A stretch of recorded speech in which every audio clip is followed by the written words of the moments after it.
Welcome back. 30 जुलाई का दिन भारत के मुसलमानों के लिए एक स्याह दिन में इजाफा है। एक बार फिर भारत में मुसलमानों के साथ खुला इम्तियाज होता नजर आया और ये दिन जुल्म का दिन था।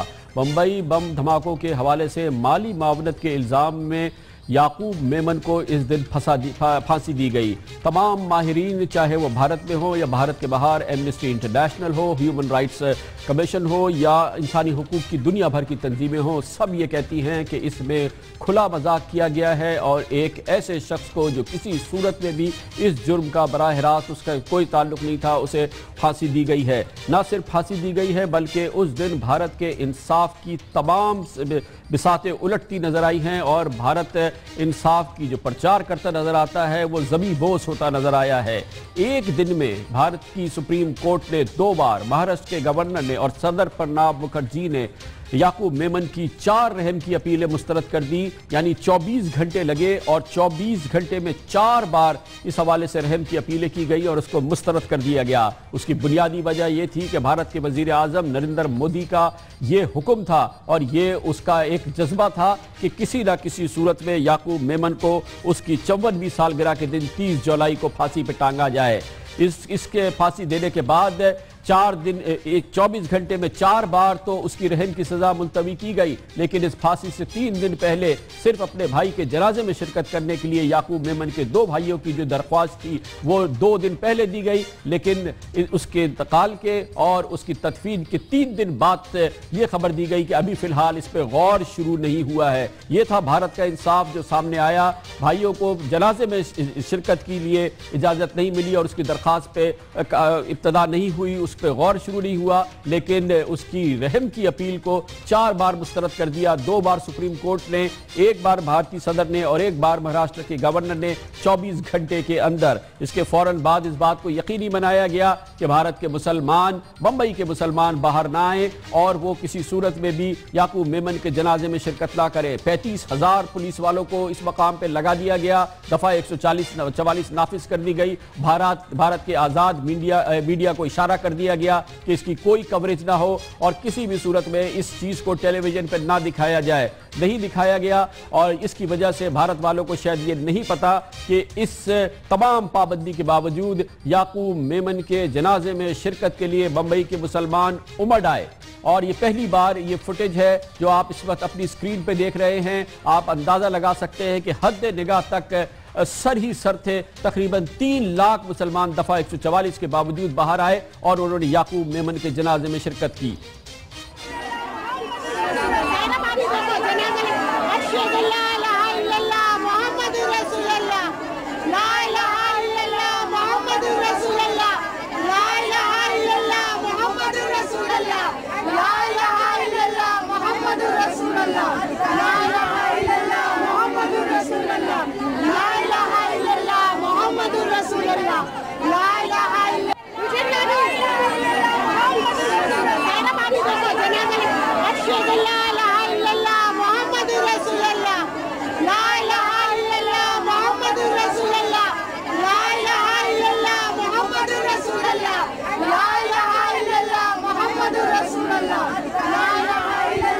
कलमा शहादत पढ़ते हुए ये लाखों मुसलमान गए और याकूब मेमन को उन्होंने सुपुर्द खाक किया। इस दौरान ये बात भी सामने नहीं आई कि बम्बई धमाके जिसकी माली मावनत और किसी बहुत ही इनडायरेक्ट रोल की वजह से याकूब मेमन को फांसी तो दे दी गई, लेकिन उनको भारत में इस बहाने से झूठ बोल के लाया गया था कि उन्हें वादा माफ गवाह बनाया जाएगा और इसके लिए भारतीय इंटेलिजेंस के सरबराह ने बजाते खुद याकूब मेमन को राजी किया था बम्बई वापस लाने के लिए। और जब याकूब मेमन को फांसी दी जा रही थी तो भारतीय इंटेलिजेंस के साबिक सरबराह का ये बयान सरेआम सामने आया जिसमें उन्होंने कहा था कि याकूब मेमन को कोई सजा नहीं होनी चाहिए क्योंकि वो वादा माफ गवाह बना के लाए गए थे और उन्होंने इसमें बराह रास्त किरदार अदा किया था। ये तो कहा गया कि बम्बई धमाके हुए और उसमें याकूब मेमन का कहीं इनडायरेक्ट रोल था, मगर किसी ने ये नहीं बताया भारतीय मीडिया में उस वक्त के इन बम्बई धमाकों से पहले क्या हुआ था, बाबरी मस्जिद को किस तरह से शहीद किया गया था और बाबरी मस्जिद को शहीद करने के बाद बम्बई के मुसलमानों पर क्या अजाब नाफिज किया गया था, क्या जुल्म व सितम हुआ था, जिसमें बम्बई के तकरीबन 1000 मुसलमानों को, जिनमें औरतें और बच्चे भी शामिल हैं, ज़िबा कर दिया गया था, कत्ल कर दिया गया था। हज़ारों मुसलमानों के घरों को आग लगा दी गई थी और हज़ारों मुसलमानों के कारोबार को तबाह बर्बाद करके जला दिया गया था। मुसलमानों को दाढ़ियां मूंडनी पड़ी थी, औरतों को माथे पे तिलक लगाने पे मजबूर कर दिया गया था। ये हुआ था बंबई शहर में, जहां की पुलिस खुल्लम खुल्ला मुसलमानों के कत्ले आम में भारतीय पुलिस के साथ नजर आती थी और भारतीय पुलिस उन बलवाइयों के साथ नजर आती थी जिनको के बाकायदा ऐसा लगता था कि भारतीय रियासत की बैकिंग हासिल है। और उसके बाद जो कुछ हुआ, उसके बाद बंबई धमाके और उसके बाद का जो असर है वो सामने नजर आ रहा है।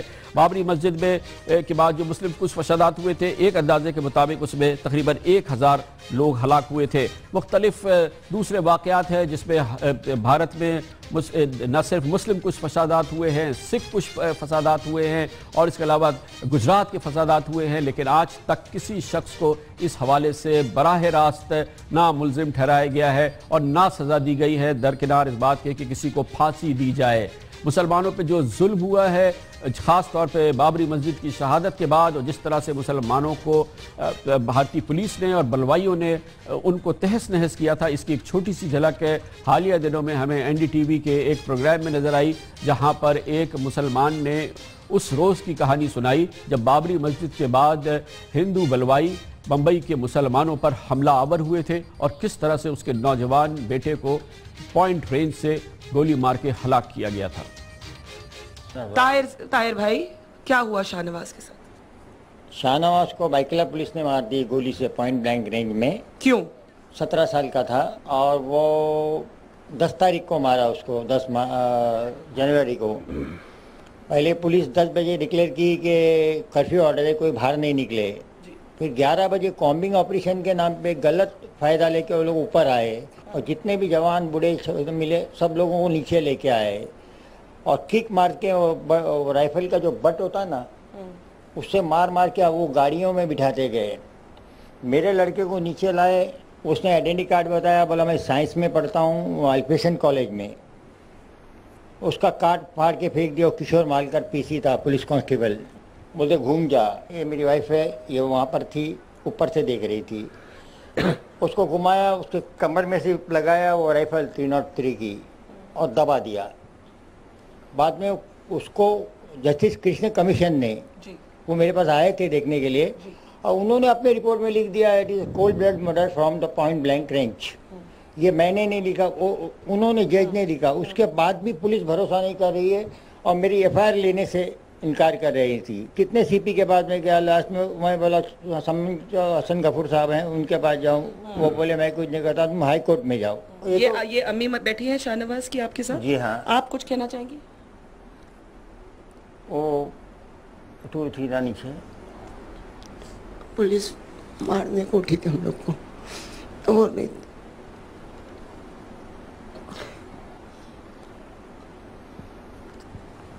नहीं बता सकते थे। नहीं, कोई बात नहीं। नहीं, मुझे तो गौर करने की बात है कि ये 25 साल पुराना वाक़या है जब इन साहब के 17 साला नौजवान को पुलिस ने बाबरी मस्जिद के बाद जो मुसलमानों का कत्लेआम हुआ, खुद पुलिस ने उसको पॉइंट ब्लैंक रेंज पे कत्ल किया, उसको हलाक किया। उसके बाद एक जुडिशल कमीशन बना, जस्टिस राधा कृष्ण, उन्होंने कहा कि ये पुलिस वाले ने कोल्ड ब्लडेड मर्डर किया है। आज 25 साल बाद तक उस पुलिस वाले के खिलाफ एफआईआर दर्ज नहीं हुई है, लेकिन याकूब मेमन फांसी चढ़ चुका है। उन 4 में से 3 मुसलमानों की तरह जिनको पिछले कई सालों में हिंदुस्तान में फांसी दी गई है। मुसलमान इस सिलसिले में चिराग पा हैं। माहिरीन कहते हैं कि उन्होंने पुरअमन एहतजाज किया और अपना एहतजाज रिकॉर्ड कराया। लाखों की तादाद में मुंबई की सड़कों पर निकल के याकूब मेमन के जनाजे में शिरकत करके, लेकिन मुसलमान रहनुमा इस मौके पर खामोश नहीं है, जैसे कि मौलाना असदुद्दीन अवैसी, जिनका ताल्लुक भारत के हैदराबाद दक्कन से है। अरे जब फांसी देना है तो सबको दो, मजहब के नाम पर तफरका मत पैदा करो। दहशतगर्द अगर है तो यह भी दहशतगर्द है, मजहब का टारगेट नहीं तुम नहीं कर सकते। कमर्शियल ब्रेक, उसके बाद जिक्र करेंगे उस नूडल का, मैगी नूडल का, जो कि आपके हर घर में रोज़ाना की खुराक में शामिल होता है, लेकिन इस पर एक बहुत बड़ा तूफ़ान खड़ा हो गया है। इसमें मुज़र सेहत असरात हैं, इसमें ऐसी चीज़ें हैं जो कि बच्चों की सेहत को तबाह बर्बाद कर सकती है, कोई भी खाए कर सकती है। भारत में मुख्तलिफ रियासतों में पाबंदी लगी है। मैगी नूडल बनाने वाली नेस्ले कंपनी को परसों भारत ने 1000 करोड़ पाकिस्तानी रुपए का हर्जाने का दावा कर दिया है। ये बहुत बड़ा स्कैंडल है, इसके बारे में बात करेंगे कमर्शियल ब्रेक के बाद।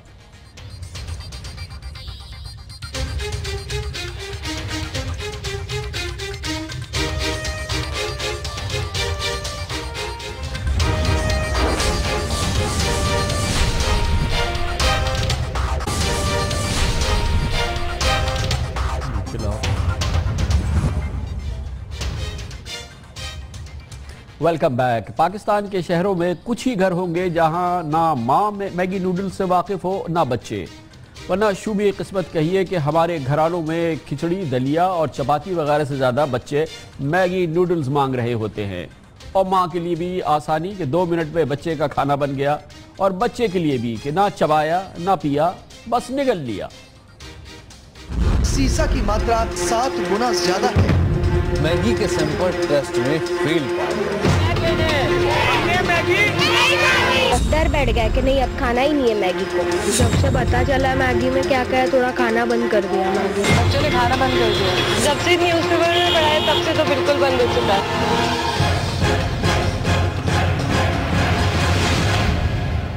जी हाँ, ये मामला इतना सादा नहीं, क्योंकि अब से चंद माह पहले भारत में बाकायदा एक के बाद एक लेबोरेटरी टेस्ट ने साबित किया कि मैगी नूडल्स में इंतहाई मुज़र सेहत धात सीसे की ज़रूरत से ज़्यादा मकदार मौजूद है। इससे भी ज़्यादा संगीन बात यह है कि मैगी नूडल्स में जायका बढ़ाने का कीमियाई नमक यानी मोनोसोडियम ग्लूटामेट शामिल होता है, जिससे बड़ी तेज़ी से खून की कमी और गुर्दों की बीमारी होती है, जबकि इसके असरात अगर ज़्यादा बढ़ जाएं तो बांझपन के मसाइल भी पैदा हो सकते हैं। इससे भी ज़्यादा ख़तरनाक बात यह है कि सीसा और मोनोसोडियम ग्लूटामेट की मैगी नूडल्स में मौजूदगी का इसके एक पैकेट पर प्रिंट अज्जा की फहरिस्त में कहीं जिक्र नहीं है। ये इंकशाफ सामने आना था कि 100 अरब आबादी वाले भारत के घर घर में हलचल मच गई, खौफ और तशवीश की लहर दौड़ गई।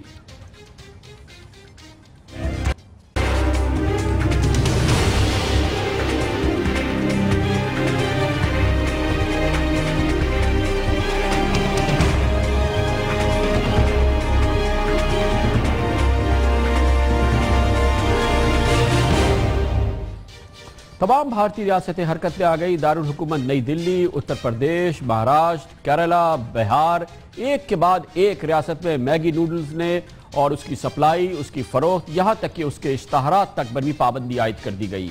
मैगी नूडल्स की तशहीर पर हिस्सा लेने पर रियासत बिहार की ज़िलाई अदालत ने हुक्म देकर अमिताभ बच्चन, माधुरी दीक्षित और प्रीति जिंटा के खिलाफ FIR तक कटवा दी। अमिताभ बच्चन को परेशान कर रखा है। माधुरी दीक्षित को नोटिस मिला है।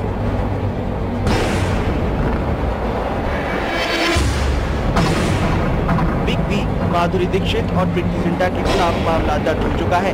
I don't endorse Maggi anymore.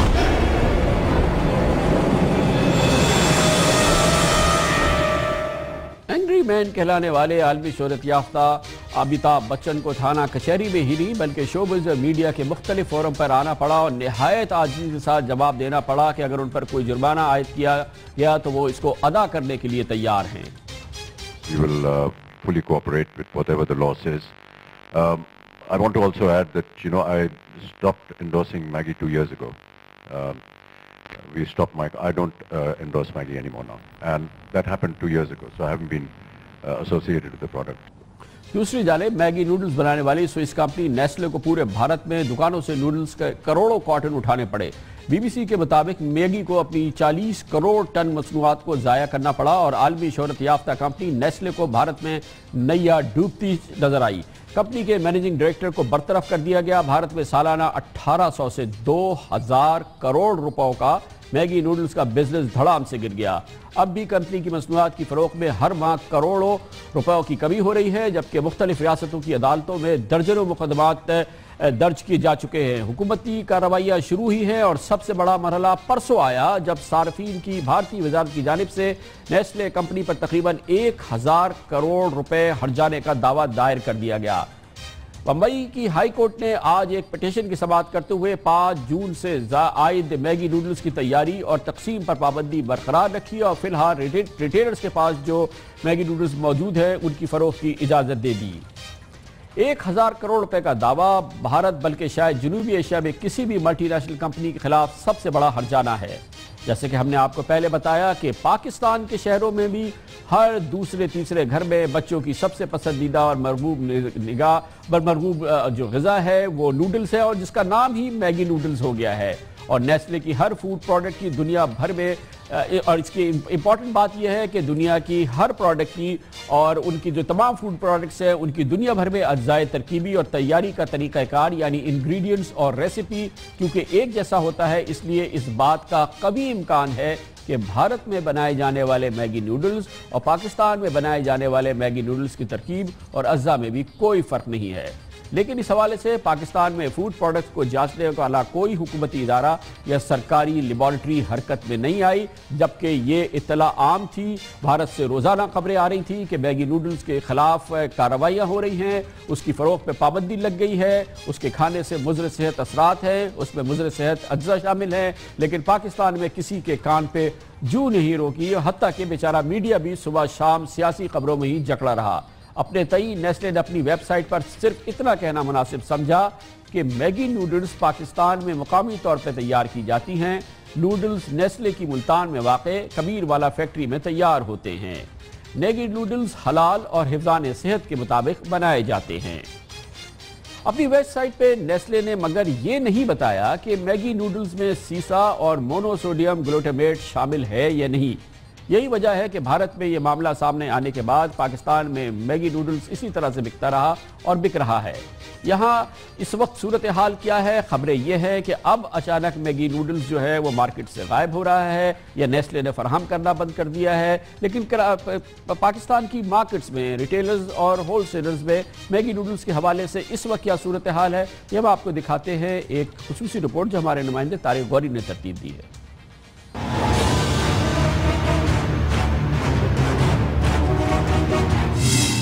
Bharat में आजकल मैगी नूडल्स का चर्चा है। इस कंपनी के लिए भारत दुनिया की सबसे बड़ी मार्केट है, जबकि नूडल्स मार्केट में इसका 80% हिस्सा है।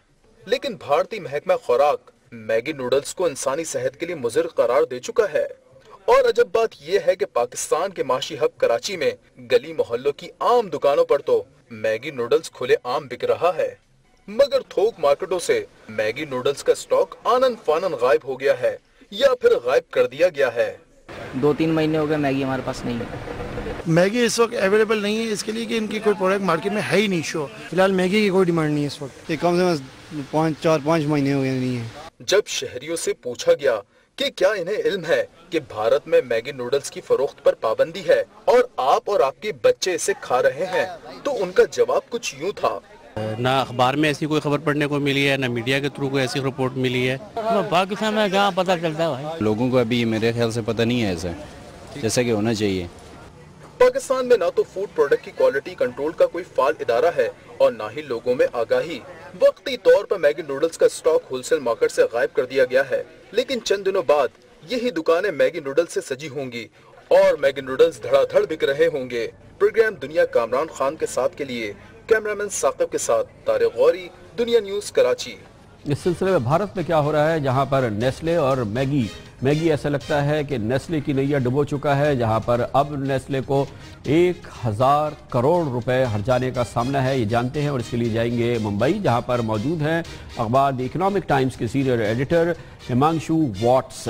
बहुत बहुत शुक्रिया हिमांशु जी, आपने हमें ज्वाइन किया है। ये बताइएगा, भारत में तूफान है मैगी नूडल्स के हवाले से, फरमाइएगा कि क्या हम कह सकते हैं कि कम से कम इंडिया में ये मैगी जो है ये नेस्ले को ले डूबा है? नेस्ले का काफ़ी बुरा हाल तो हुआ है, बल्कि जो आई थिंक आजकल में इनके ग्लोबल रिजल्ट्स आए हैं तो वो भी थोड़े डाउन हुए हैं और उनकी कंपनी ने बोला है कि ये जो इंडिया में हुआ है उसकी वजह से हुआ है। और नेस्ले की एक इंडियन यूनिट भी है जो लिस्टेड है, स्टॉक एक्सचेंज में है, उसको भी काफ़ी, क्योंकि करीब 30,000 टन ये प्रोडक्ट इनको डिस्ट्रॉय करना पड़ा। एक बार एक्सचेंज ने बैन कर दिया तो काफ़ी बड़ा लॉस हुआ, क्योंकि ये डोमिनेंट प्लेयर थे। कुछ और कंपनीज भी नूडल्स वगैरह बेचती हैं, लेकिन मैगी का जो होल्ड था इंडियन मार्केट में वो नहीं रहा, और इससे इंटरनेशनल रैमिफिकेशन भी काफ़ी हुई है, उनकी रेपुटेशन ख़राब हुई है। और दूसरी तरफ से क्योंकि कुछ टेस्ट में आया है कि भाई प्रोडक्ट ठीक है, तो कुछ लोगों को ये भी कंसर्न है कि कहीं इसमें इंडिया की इमेज तो नहीं खराब हो रही, तो कौन तरफ इसका इम्पैक्ट। हिमांशु वॉट्स मुंबई से हमारे साथ थे, आबादी इकोनॉमिक टाइम्स के सीनियर एडिटर। पाकिस्तान में ये क्या सूरत हाल है, ये पूरा मामला सामने आता रहा। अब Maggi noodle 2 minute noodle Pakistan के तमाम शहरों में बिकता रहा, लोग इसको इस्तेमाल करते रहे, इसके कितने मुज़र सेहत असरात हुए, और पाकिस्तान में नेस्ले ने इस सिलसिले में लोगों को मुतनब्बे क्यों नहीं किया, और अब ऐसा लगता है कि ये स्टॉक विड्रॉ कर लिया गया है। ये पूरा मामला क्या है, ये जानने के लिए जाते हैं लाहौर, जहां पर मौजूद हैं जनाब वकार अहमद, जो कि हेड ऑफ कॉर्पोरेट अफेयर्स हैं नेस्ले पाकिस्तान के। बहुत बहुत शुक्रिया वकार साहब। आप बताइएगा, इतना बड़ा तूफान हुआ मैगी नूडल्स के हवाले से, और ये हमारे पड़ोस में ही जो है, ये लाहौर से आधे घंटे दूर जो था, ये मैगी नूडल्स बिकने बंद हो गए, और इसकी जो मुज़र सेहत असरात है इसके बारे में बहुत ज़्यादा तशहीर हुई और बहुत ही ख़तरनाक सूरत हाल भारत में पैदा हुई। आपने पाकिस्तान में अपने कंज्यूमर को इस सिलसिले में वार्न क्यों नहीं किया, बल्कि आपने उनसे कहा कि ये इसको इस्तेमाल करते रहें, इसमें कोई मसला नहीं है, क्योंकि हम इसे पाकिस्तान में तैयार कर रहे हैं। कामरान साहब, पहले तो बहुत शुक्रिया आपका कि आपने अपने प्रोग्राम में बुलाया और हमें एक्सप्लेन करने का मौका दिया। सबसे पहली बात तो आई थिंक आपने खुद एक्सप्लेन किया कि पाकिस्तान में जो मैगी नूडल्स बनता है वो इंडिया से इंपोर्ट नहीं होता, वो पाकिस्तान में बनता है, और वो हमारी कबीर वाला प्लांट जो मुल्तान के पास है वहाँ पर प्रोड्यूस किया जाता है। नेस्ले के लिए ग्लोबली, पाकिस्तान में या कोई और मुल्क हो, हमारा कंज्यूमर ट्रस्ट और quality of product is most important और is very close to our heart. तो इसलिए जो भी हमारे एग्जाम, हमारे रॉ मटेरियल यूज़ होते हैं, हमारी फिनिश प्रोडक्ट होती है, वो बेतहाशा क्वालिटी टेस्ट गुजरने के बाद मार्केट में आती है।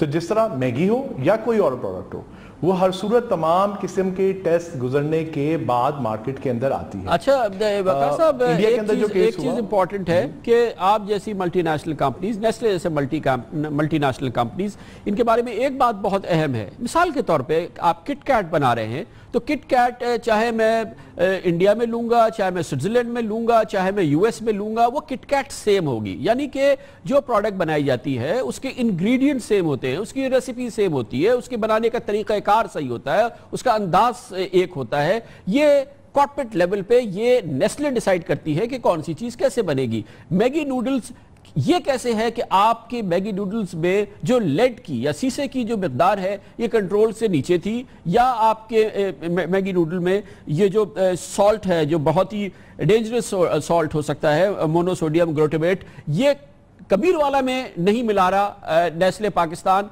जबकि बराबर में इंडिया में मिला रहा है। तो ये क्या ऐसा हुआ है, या नेस्ले अलाउ करती है कि आप इंग्रेडिएंट्स को चेंज करें, या इसमें था और आप समझते हैं कि ये इससे नुकसान नहीं था? देखिए जी, सबसे इंपॉर्टेंट बात यह कि तमाम मार्केट जो हैं वो लोकल टेस्ट के मुताबिक प्रोडक्ट्स प्रिपेयर करती हैं। सो बेसिक रेसिपी अगर एक होती है, लेकिन लोकल टेस्ट आपको पता है after every 20-30 kilometre taste change होता है इंसानों का, तो उसके लिए ज़रूरी है कि आप लोकल टेस्ट को अडेप्ट करें। सो अगर आप जो मैगी नूडल्स इंडिया में खा रहे हैं और जो पाकिस्तान में खा रहे हैं, ये दो डिफरेंट प्रोडक्ट्स हैं। इसी तरह का मैगी नूडल्स के आप और खाएंगे तो वो भी डिफरेंट होगी, क्योंकि आपको लोकल टेस्ट के मुताबिक अपने आप को, आपकी प्रोडक्ट्स आपको प्रिपेयर करनी पड़ती हैं। तो पहली बात तो ये है। और दूसरी बात है, जिस MSG की आप बात कर रहे हैं, MSG जो है वो आप किसी भी बड़े इदारे के पास चले जाएं, वो USFDA हो, वो WHO हो, वो या EU के जो फूड के डिपार्टमेंट्स हैं, फूड लॉज के डिपार्टमेंट हैं, अगर आप उनकी वेबसाइट्स पे जाएंगे और कंसल्ट करेंगे, तमाम मुल्कों में MSG को यूज़ करना अलाउ किया जाता है एक ख़ास मिकदार तक, जहां तक वो किसी इंसानी सेहत को के लिए मुज़र सेहत ना हो। तो इसलिए बहुत जरूरी है इस बात को समझा जाए कि नेस्ले भी और तमाम, तो वकार साहब, क्या मैं ये अंदाजा लगाऊं और जगहों पे भी यूज होता है, ये जो लेड है और जो MSG है जो कि मैगी नूडल्स में शामिल होता है, जिसके बारे में इंडिया में कहा गया कि ये जरूरत से ज्यादा है, ये मुज़र सेहत है, तो ये हमारी प्रोडक्ट में यहां पर शामिल होता है, और आप कह रहे हैं ये कंट्रोल्ड है इसकी मिकदार? नहीं जी, बिल्कुल बिल्कुल। देखें, जहां एमएसजी के बारे में मैंने कहा कि नेचुरली भी होता है। आप मिल्क जो पीते हैं उसमें अल्लाह मियां ने नेचुरली तौर पे उसमें एमएसजी डाला हुआ है। आप टोमेटोज खाते हैं उसमें नेचुरली उसमें होता है। आप चीज खाते हैं उसमें नेचुरली उसमें एमएसजी होता है।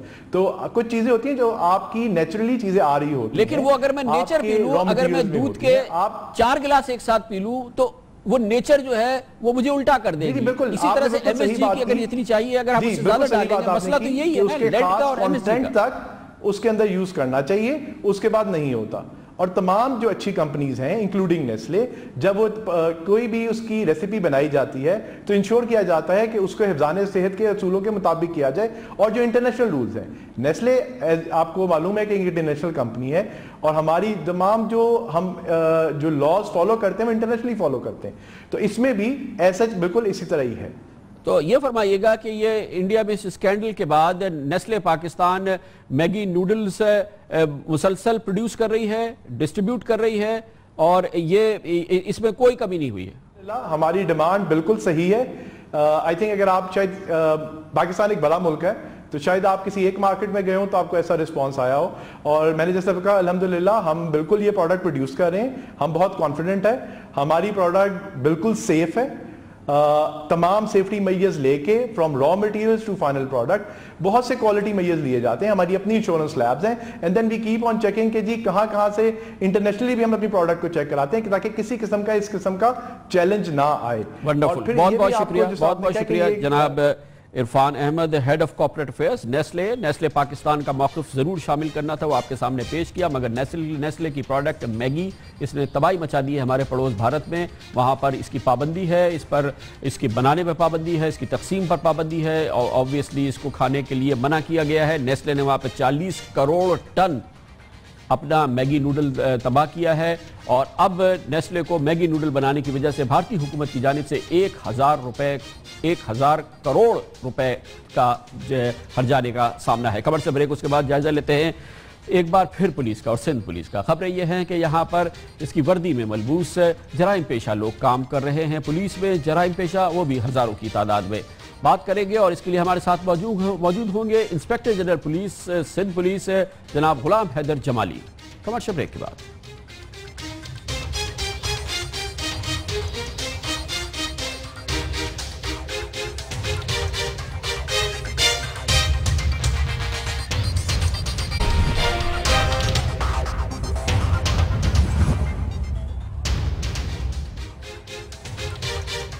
Welcome back. कराची ऑपरेशन जारी है और कराची के हालात में बहुत ज़बरदस्त तब्दीली आई है, बहुत बेहतरी आ चुकी है। इसका जिक्र बारहा इस प्रोग्राम में देख चुके हैं और यकीनी तौर पे अगर ये तब्दीली आई है तो इसमें बहुत बड़ा किरदार है कराची ऑपरेशन में बराह रास्त हिस्से लेने वाले सिंध रेंजर्स और सिंध पुलिस का और कराची पुलिस के लोगों का। लेकिन इसके साथ ही एक बड़ा अहम किरदार इंटेलिजेंस एजेंसीज का भी है जो इस मामले में सहारा दे रही हैं और दूसरी जानिब फौज के इदारे भी बराह रास्त कराची ऑपरेशन में साथी हैं। लेकिन इसके साथ ही कराची के हालात में जो बेहतरी आई है और जो बेहतरी आ रही है उसको सुधारने के लिए और उसको आगे बढ़ाने के लिए ज़रूरी है कि ये यकीनी बनाया जाए कि कराची ऑपरेशन में जो लोग हैं उनके हवाले से उनका रिकॉर्ड क्लीन रहे और उनके हवाले से शिकायत ना आए। हालिया दिनों में हमने देखा है कि एक बार फिर वो खबरें जिनमें से कुछ पुरानी हैं कुछ नई सामने आई है, जिसमें कहा जा रहा है कि सिंध पुलिस में अब भी हजारों की तादाद में ऐसे लोग हैं जो या तो मशकूक किरदार के हैं या उनके जराइम से ताल्लुकात हैं या वो खुद जराइम में मुलव्वस रहे हैं। मुख्तलिफ फिगर्स इस सिलसिले में सामने आती रही हैं, जिनमें से एक अहम रिपोर्ट ऐसी है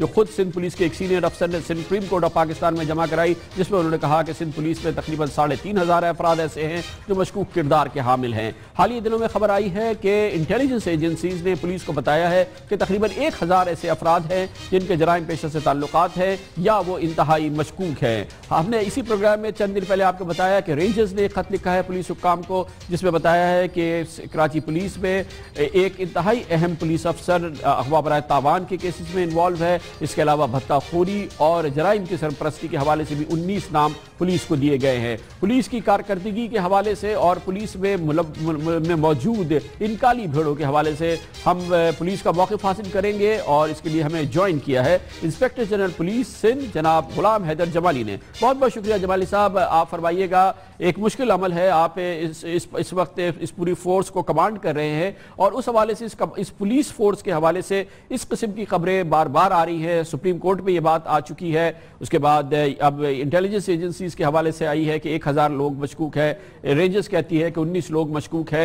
इस पूरे मामलात में ये कितनी फिक्र की बात है आपके लिए, और आप इन शिकायत के हवाले से अब तक कोई डायरेक्ट एक्शन क्यों नहीं हो सका है? ये काली भेड़े अगर है तो क्यों नहीं निकाली गई है? जी कामरान खान साहब, एक तो आपकी बहुत मेहरबानी कि आपने आज मुझे मदऊ किया। मैं ये ज़रूर बताता चलूँ कि ये issue no doubt honourable supreme court of Pakistan में भी आया है, लेकिन ये इस तरह नहीं है। सुप्रीम कोर्ट में जो इशू आया है उसमें मेनली जो चीज़ था वो ये था कि जी पैची रिकॉर्ड जिन पुलिस ऑफिसर्स का है उनके मुतालिक जो है वो कार्रवाई की जाए।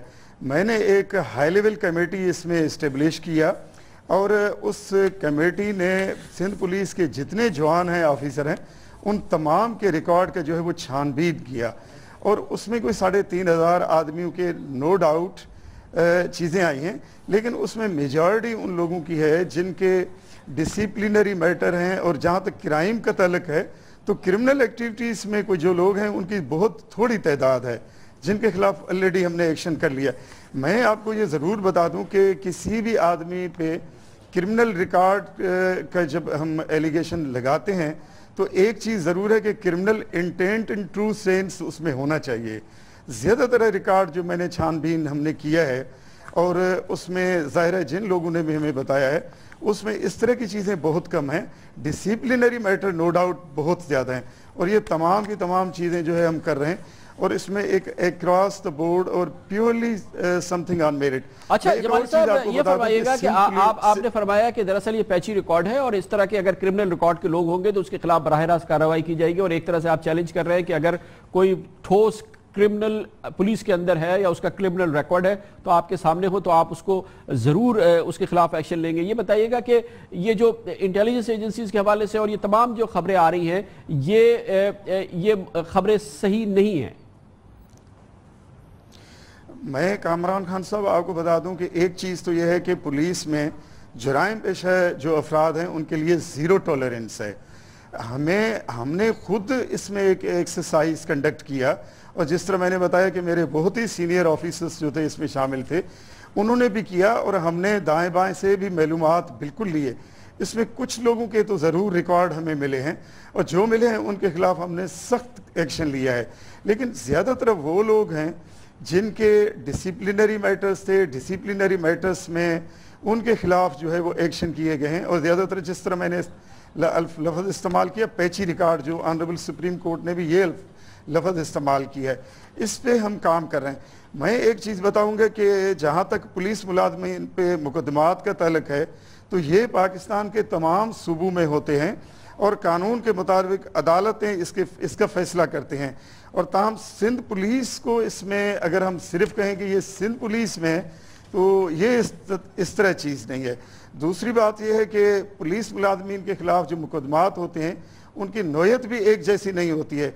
ज़ाती दुश्मनी से लेके बदउनवानी तक मामलात में मुलविस ये पुलिस के जवान जो है वो ज़रूर पाए जाते हैं, लेकिन जो चीज़ें हैं हमारे जो कॉम्पिटेंट ऑफिसर्स हैं, जो DIGs हैं, जो एडिशनल IGs हैं, इनका फैसला करते हैं और प्योरली मेरिट पे ये फैसला होता है। लेकिन एक चीज़ मैं आपको बिल्कुल वाज़ेह कर दूं। जमाल साहब ये फरमाइएगा कि ये भी इल्ज़ाम लगता है कि सिंध से जो ईमानदार और अच्छी शोहरत वाले सीनियर ऑफिसर्स हैं वो बाहर भेजे जाते हैं, विफाक के हवाले किए जाते हैं, और दूसरे सूबों में ऐसे ऑफिसर्स जिन पर इल्ज़ाम होता है और जिन पर ठोस इल्ज़ाम उन सूबों ने लगाया है उनको रिक्विजिशन कर ली जाती है और सिंध में बुलाया जाता है। इस सिलसिले मुख्तलिफ नाम भी सामने आते रहे। क्या आप इसकी तरदीद करेंगे या आपके ख्याल में ये बात सही नहीं है? क्योंकि बाकायदा रिकॉर्ड मौजूद है कि ऑफिसर्स को निकाला गया है, वो जिस सूबे से वो ताल्लुक रखते हैं वो उनको लेने के लिए तैयार नहीं है, लेकिन उन्हें सिंध में पोस्ट किया गया है। इसमें कामरान खान साहब मैं बता दूं कि आपके ही प्रोग्राम में 15 दिन पहले एक ये चला था और इस पर काफ़ी डिस्कशन हुआ था कि 2 मेरे ऑफिसर, एक डीआईजी साउथ हैं डॉक्टर जमील अहमद की बात की गई थी, और एक डीआईजी वेस्ट हैं कैप्टन फेरोज अहमद शाह की बात की गई थी। ये ऑफिसर जो हैं इनकी और नईम बरोका साहब की भी बात हुई थी, जवाली साहब, नईम बरोका साहब की भी बात हुई। नईम बरोका, अच्छा मैं पहले इनको बता दूं कि डॉक्टर जमील जो थे ये कोई 4-5 साल इंटेलिजेंस ब्यूरो में रहे और एक आउटस्टैंडिंग ऑफिसर हैं। दूसरी तरफ कैप्टन फेरोज शाह का भी मैं बता दूं जो डीआईजी वेस्ट हैं, ये भी अगेन एक आउटस्टैंडिंग ऑफिसर है और इनका परफॉर्मेंस इतना तो मार्वेलियस है, इतना बेहतरीन है जिनमें मैं जितनी भी बात करूं वो कम है।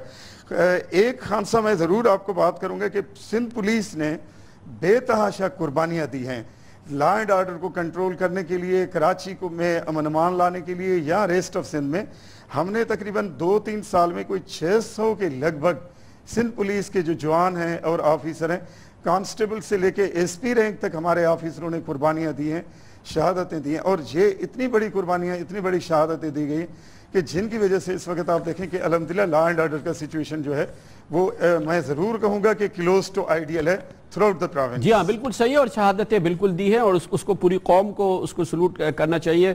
मैं आगे बढ़ता हूँ, और आपने नईम बरोका साहब का डिफेंस नहीं किया है। ये फरमाइएगा कि सिंध पुलिस का जो फाइनेंशियल इशूज़ है, इसका बजट कोई 50 अरब रुपए के करीब है, इसके जो फाइनेंशियल इशूज़ है उसको डील करने के लिए, क्योंकि इस हवाले से भी खबरें आती हैं कि जो फाइनेंशियल मैटर्स हैं वो बहुत ट्रांसपेरेंट नहीं है और इसको जो कोई प्रोफेशनली रन नहीं कर रहा, किसी जूनियर पुलिस ऑफिसर को आपने पोस्ट किया हुआ है जो कि इस 50 अरब रुपए के बजट को चला रहा है। इन फाइनेंसेस को ट्रांसपेरेंट बनाने के लिए, कंप्लीटली ऑनरेबल और साफ सुथरा बनाने के लिए आप क्या कर रहे हैं?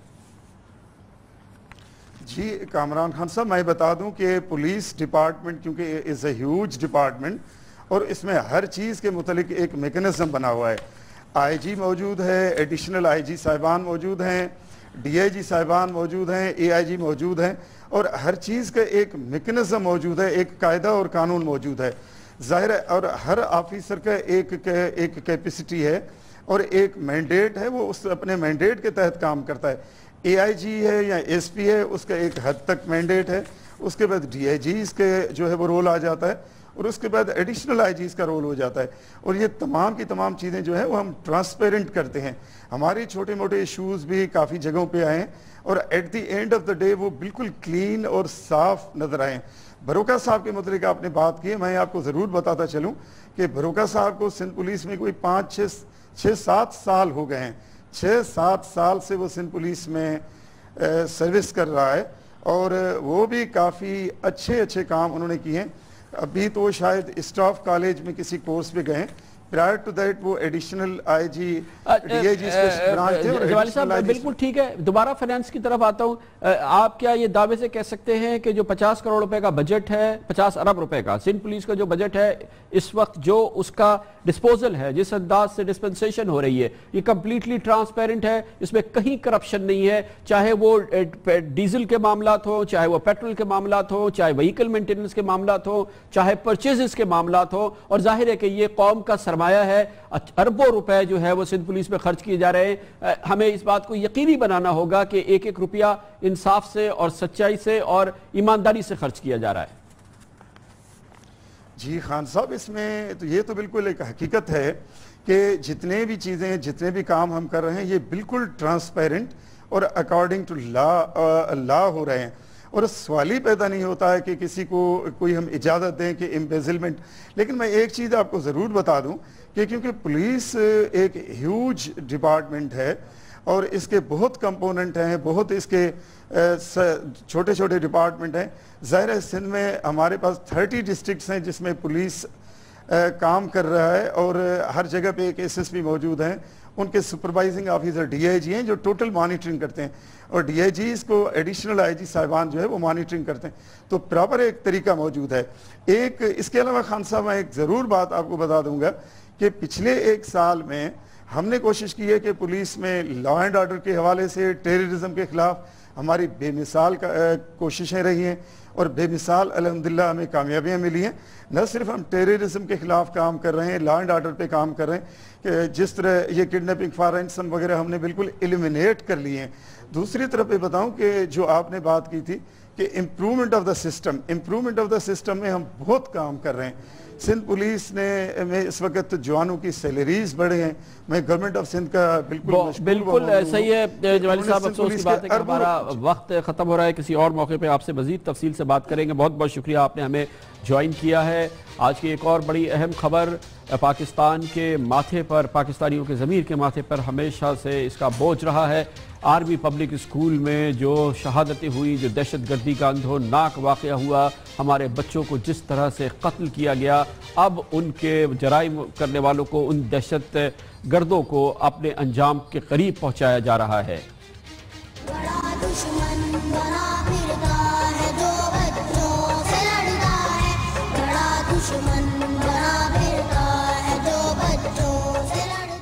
आज army chief general Raheel Sharif ने पेशावर के साने आर्मी पब्लिक स्कूल और कराची के सफोरा गोल्ड पर रेंजर्स पर हमले में मुलविस 7 दहशतगर्दों को दी जाने वाली सजाए मौत की तौसीक की है।